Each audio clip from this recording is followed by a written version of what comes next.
What a season finale for Peacemaker, episode 8, with some insane action sequences and cameos. This is my review, breakdown, and discussion for Peacemaker, episode 8.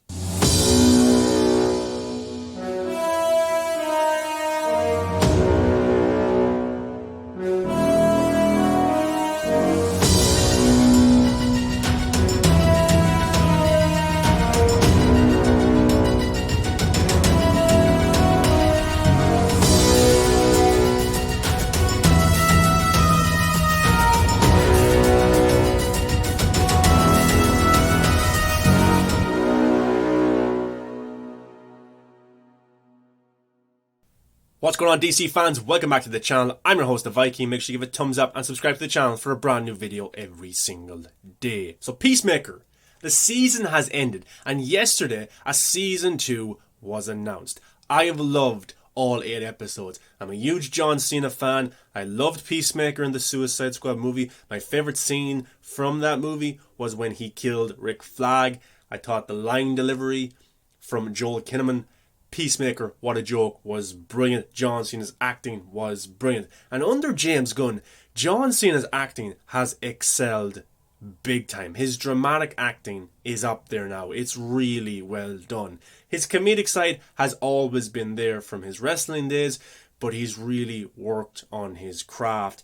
And this episode was just action-packed. It was insane. The pacing was amazing. The giant worm, the butterflies, cool action sequences, blood everywhere, and at the end we got a cameo for the Justice League. Now, I was on Twitter. Many people don't like this scene.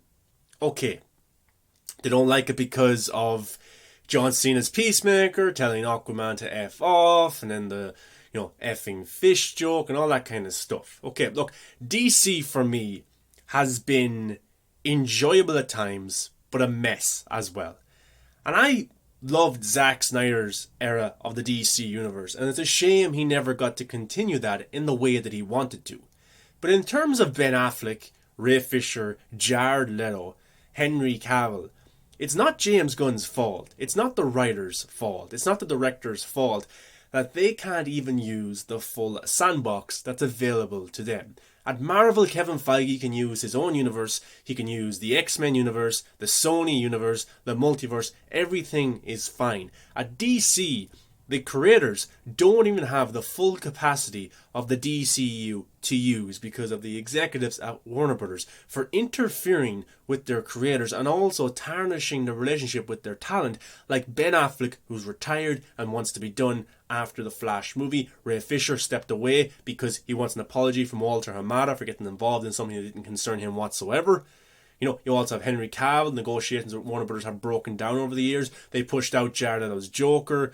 Things like this have made the DC universe not as interesting or flowing as it should be compared to Marvel. Now, Marvel will always be superior when it comes to the MCU versus the DCU for me. In terms of making movies like The Batman or Joker or Zack Snyder's Justice League, yes, they're unique, they're different, but this entire universe that DC is trying to craft will never meet Marvel. But I do like how it's trying to be different and unique in its own way as well. And I think James Gunn has brought a lot of that into the universe right now, which was much needed. Some people don't like James Gunn. Fine, I don't care. I really like him as a director. I love the Suicide Squad. I loved Peacemaker. And I'm excited to see what he does going into season 2 and other projects that he has available. But with the Justice League popping up, yes, there was only 4 members. Gal Gadot wasn't there. Henry Cavill wasn't there. But Ezra Miller and Jason Momoa did show up. They did interact with each other, which was awesome to see. They interacted with Peacemaker as well. And the reason I think those 2 actors showed up was for a number of reasons. Because Gal Gadot, Ezra Miller, Jason Momoa are probably the only guaranteed actors from Zack Snyder's Justice League that have a contract and will be in the new Justice League movie. Henry Cavill is very much up in the air, but I think after this cameo, I think this is actually a good sign that Henry Cavill will be in the Flash movie and he is back as Superman, even though it wasn't him whatsoever. But the likeness of that Superman was Henry Cavill. Gal Gadot, I think, was pregnant during the production of Peacemaker, so maybe that's why she didn't show up in person. But the reason Ezra Miller and Jason Momoa did was because they were shooting Aquaman 2 and the Flash movie in the same country and location. Or maybe they brought them in much later into the production of Peacemaker to do it. But if you look at the area, it's not the exact same day and set that you have Ezra Miller, Jason Momoa and John Cena in the same scene together. But it was cool to see them show up, even though there was no Henry Cavill or Gal Gadot. Yes, no Ray Fisher as Cyborg either. No Ben Affleck's Batman. No Michael Keaton's Batman. And yes, the universe is messy, but it was still cool to see the Justice League show up in the movie and two of the actors who play the characters. In terms of Ray Fisher and Ben Affleck, it's a shame, but it's not James Gunn's fault. It's not the writers, the director's fault that Warner Brothers tarnished their relationship with these actors. All James Gunn can do is use what's available to him and the actors who are still in the roles, which is Jason Momoa, Ezra Miller and Gal Gadot. But with Superman showing up with Henry Cavill's likeness, for me, this is a guarantee he is back and in the Flash movie. But I will do a separate video breaking down this scene even more and what it means for the future of the DC universe in a separate video. But let's get into the review and recap for Peacemaker episode 8. And as always, guys, get into the comments, let me know your thoughts on the Justice League scene with Peacemaker. I've also seen people online say that James Gunn is disrespecting the Justice League with the fish effing joke. I will say, if you look at the Shazam movie, Shazam as a kid, he idolizes Superman and Batman. He has items from them. He thinks they're amazing. He doesn't look at the imperfections of those characters. Peacemaker is a troubled individual, as we have seen from the last 7 episodes and this episode as well. He believes everything he reads on the internet, and for me, that's in line with this character. Very much how it's in line with Shazam to idolize Superman and Batman. I'll just say that. But this review and recap comes from FullCircleCinema.com. Peacemaker, Episode 8, Spoiler Recap Review. Unfortunately, Peacemaker's first season has now reached its conclusion. Fresh off the news of a Season 2 renewal, James Gunn's first foray into television has reached its conclusion. Throughout the past 7 episodes, Gunn and his guest directors have shaped the character of Christopher Smith, originally an antagonist in the Suicide Squad that was meant to meet his end at Bloodsport's hand. Chris has been humanized. Overall, Peacemaker transforms Cena's character entirely. It's never more evident than in the season finale. Picking up where last week's left off, Project Butterfly starts to live up to its name. With the death of Myrn and Chris' distrust of the team, there's an air of uncertainty, mainly between Adebayo and Peacemaker. Danella Brooks and John Cena display an incredible amount of chemistry as Adebayo continues to try to apologise. Chris and Adrian continually interrupt her with farting noises. Moreover, it's an hilarious bit that's layered in heartbreak for Peacemaker. As Adebayo tries to confront Chris and his vow to kill only for peace, Peacemaker is faced with an introspection yet again. The team arrives at the ranch with Waller unable to send backup to the team. Meanwhile, the Butterflies desperately attempt to teleport the cow. In order for the team to stop the Butterflies, they use Peacemaker's helmets to devise a plan. It's a humorous moment that lets each character in the ensemble shine. When they lose a very important helmet thanks to Eagly, the team spreads out in the surrounding woods to look for it. Things take a dark turn when Chris begins hallucinating his father, Augie. His father continues to berate him from beyond the grave and Chris attacks him. Gunn continues to blend humour with dark tragedy this episode. and it works incredibly well. While the scene is hilarious, it also has extremely dark undertones. They eventually recover the helmet, sending Economos disguised as an officer Butterfly to place the helmet in a key location. AG, as Economos continues to play a pivotal role when it matters. The infamous Diebeard nickname also comes full circle. It's a sad and emotional moment for Economos, and AG uses it incredibly well. The action begins to ramp up as Economos is made and nearly killed by the butterflies. The action begins to ramp up even more as the sonic boom helmet is used appropriately, taking down the ranch and stopping the cow from teleporting. The real battle begins. The main intro song is played for the first part of the battle, with incredible choreographed action sequences. Peacemaker, Vigilante and Harcourt take down dozens of butterflies. It's extremely entertaining until the team is slowly overwhelmed. The song begins to take a demented turn, with the vocals going oddly uneven and dark.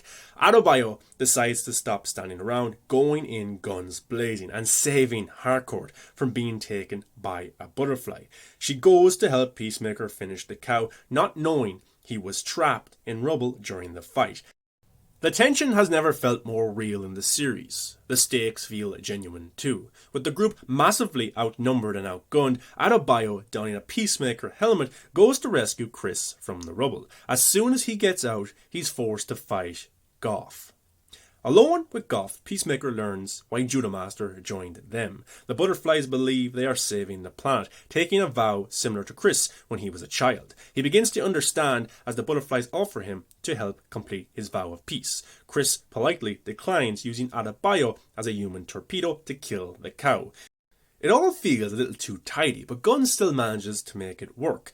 It's an incredibly emotional sequence, with Peacemaker finally learning to come to terms with his dark past. The way that James Gunn is able to tie in the butterflies with Peacemaker's moral dilemma is incredible. After all the carnage, Peacemaker and the rest of Project Butterfly leave victorious. The Justice League arrive, although a little too late. Aquaman, Jason Momoa, is confronted with the rumour he has sex with fish.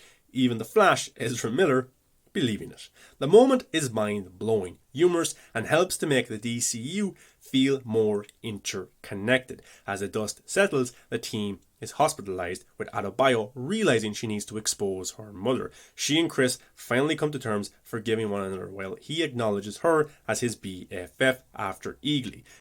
In the light of exposing Task Force X, everyone goes their separate ways. Harcourt and Chris bond as she is hospitalized and rehabilitated. Chris even befriends Goff, who continues to visit him. The hallucination of his father, Augie, Robert Patrick, continues to visit him too. It's an ominous ending to the first season, with a whole new status quo for Chris, haunted by his father, but at peace with who he is now. It'll be more interesting to see where Peacemaker goes in its second season. Overall, the first season of Peacemaker is incredible, filled with heart, humour and incredible violence. The show hits all the right marks, although rushing some of the story beats, such as Judomaster's arc. Still though, Gunn's first foray into television is some of his best work yet, and that review comes from FullCircleCinema.com. I agree. I have enjoyed this season hugely. Funny, fun, action-packed, emotional. So, James Gunn for me is doing awesome stuff at DC, and I hope after Guardians of the Galaxy 3 he comes to DC full time, and it looks like it if Peacemaker Season 2 has been announced. I love the first season. I thought it was amazing. If you don't like James Gunn, that's fine. If you didn't like the Suicide Squad, that's fine. Why are you still watching his stuff then? If you don't like Peacemaker, that's fine too. 100%. That's cool. But go watch something that you do enjoy, or you do like. If you know what you're getting with James Gunn, and you know it's going to be bad, then check out something else. Go and enjoy your day. Watch something that's going to give you happiness, or intrigue you a little bit more than Peacemaker Season 1. And the finale for me, it tied everything together nicely. It ticked all of the boxes. My only kind of thing that I would say wasn't done that well was Judomaster. You know, it was kind of a letdown with his arc because it was never fully brought together for me, but there is a Season 2 and Judomaster will return, so there's that. But the Justice League showing up was awesome. It was cool. Ezra Miller, Jason Momoa, it was so cool to see, because I'm sick of the DCU cameos being Headless Superman and Shazam, or a stunt double for Jared Leto. I hate that. so much. I'm glad the actual actors, they showed up, they interacted with each other, and it makes the DCU more interconnected. Even though Henry Cavill and Gal Gadot did not, at least their likeness and character was still there. They were there. They showed up. And this shows me that these 4 Justice League members will be in the Flash movie, and they will also be a part of the new Justice League that is coming soon as well. But guys, Peacemaker, Season 1, Episode 1 to 8. What did you think? Did you like it? Did you hate it? Did you think it was average? Did you love it like me? What did you think of the Justice League showing up? And no Ray Fisher, no Ben Affleck, no Michael Keaton, no Henry Cavill, no Gal Gadot, but Ezra and Jason did show up, and the likeness of Gal and Henry showed up as well. What does that mean for you going forward with the DC universe? Keep an eye out on the channel. I will do more of a breakdown for that entire Justice League cameo. We'll talk about that even more. I'm sure there'll be a lot of discussions online, Facebook, Instagram, YouTube, and Twitter, and a lot of people will not be happy, but that's the internet for you. And guys, I appreciate you checking out my review for all 8 episodes of Peacemaker. I really enjoyed reviewing it, interacting with you, and I love the feedback. Guys, thumbs up, subscribe to the channel, get into the comment section, let me know your thoughts, and if you want to see my reaction to the Justice League showing up, go to my TikTok page. I did a live kind of watch there. Guys, thanks for watching. See you in the next video.